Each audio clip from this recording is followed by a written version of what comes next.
কুষ্টিয়ার কুমারখালীতে কিশোর ভ্যান চালক হৃদয় হত্যার সাথে জড়িতদের দ্রুত ফাঁসি কার্যকরের দাবিতে প্রতিবাদ সমাবেশ করেছেন কুমারখালীর বিভিন্ন শ্রেণী পেশার মানুষ।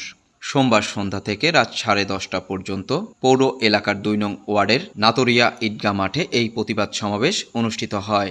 এ সময় হৃদয় হত্যার বিভিন্ন সংবাদ প্রজেক্টরের মাধ্যমে দেখানো হয়। প্রতিবাদ সমাবেশে বক্তারা বলেন, যে সমাজে সামান্য পাখি ভ্যানের জন্য একজন কিশোরকে নির্মমভাবে হত্যা করা হয়, সে সমাজে বর্তমানে কেউ নিরাপদ নয়। বক্তারা আরও বলেন, অবিলম্বে হৃদয় হত্যার সাথে জড়িতদের বিচারের আওতায় এনে ফাঁসির আদেশ কার্যকর করতে হবে। হত্যার সাথে জড়িতদের ফাঁসি না হলে কঠোর আন্দোলনের হুঁশিয়ারি দেওয়া সহ সামাজিক নিরাপত্তা জোরদার করার স্বার্থে পুলিশি তৎপরতা বাড়ানোর দাবি জানান তারা।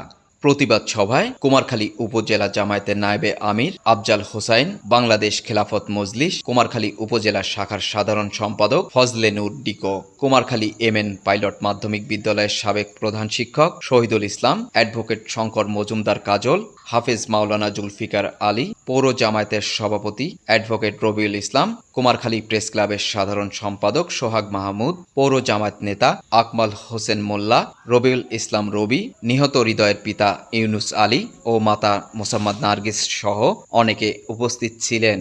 Mohammad Liton, JA TV, Kumarkhali, Kushtia.